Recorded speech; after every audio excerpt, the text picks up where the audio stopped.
All of his co-workers were gone. What could it mean? Stanley decided to go to the meeting room. Perhaps he had simply missed a memo.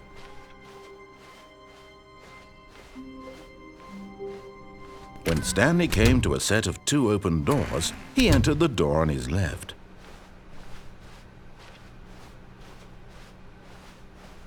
Yet there was not a single person here either. Feeling a wave of disbelief, Stanley decided to go up to his boss. Coming to a staircase, Stanley walked upstairs to his boss's office.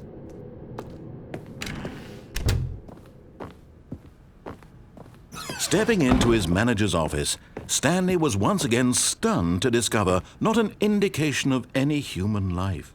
What could it mean? Stanley wondered aloud to nobody. He began wildly tearing through papers on the boss's desk, pulling books off the shelf. Stanley was in such a rush to get through the story as quickly as possible, he didn't even have a single minute to just let the narrator talk. That kind of anxiety isn't healthy, so he relaxed for a few moments with some calming New Age music.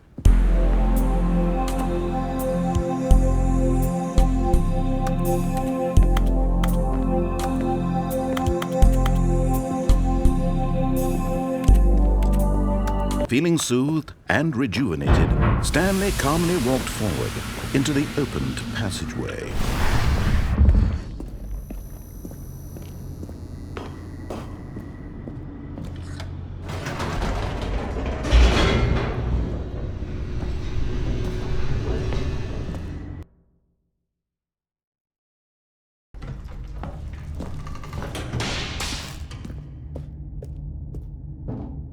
Stanley walked straight ahead through the large door that read Mind Control Facility.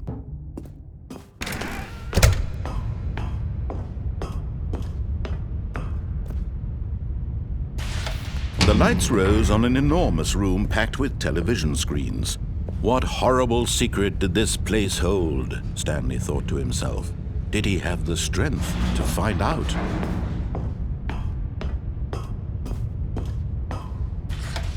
Now the monitors jumped to life, their true nature revealed. Each bore the number of an employee in the building, Stanley's co-workers.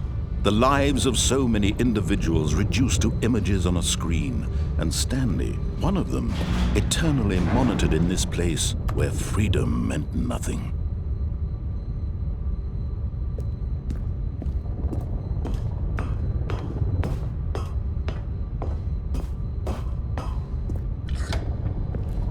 This mind control facility, it was too horrible to believe. It couldn't be true. Had Stanley really been under someone's control all this time? Was this the only reason he was happy with his boring job? That his emotions had been manipulated to accept it blindly?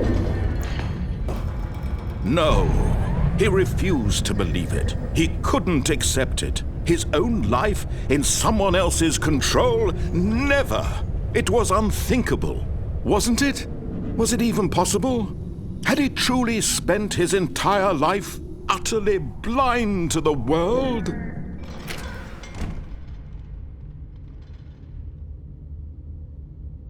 But here was the proof, the heart of the operation. Controls labeled with emotions, happy or sad or content. Walking, eating, working, all of it monitored and commanded from this very place. And as the cold reality of his past began to sink in, Stanley decided that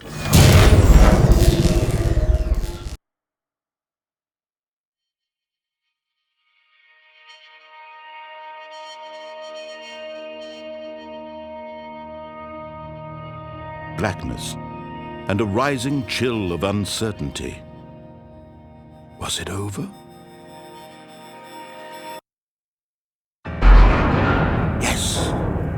He had won. He had defeated the machine, unshackled himself from someone else's command. Freedom was mere moments away. And yet, even as the immense door slowly opened, Stanley reflected on how many puzzles still lay unsolved. Where had his co-workers gone? How had he been freed from the machine's grasp? What other mysteries did this strange building hold?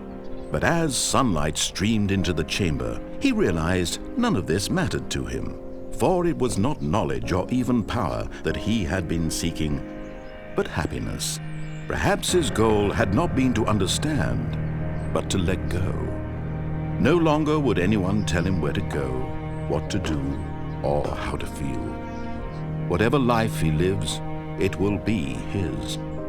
And that was all he needed to know. It was perhaps the only thing worth knowing. Stanley stepped through the open door. Stanley felt the cool breeze upon his skin, the feeling of liberation, the immense possibility of the new path before him. This was exactly the way, right now, that things were meant to happen. And Stanley was happy.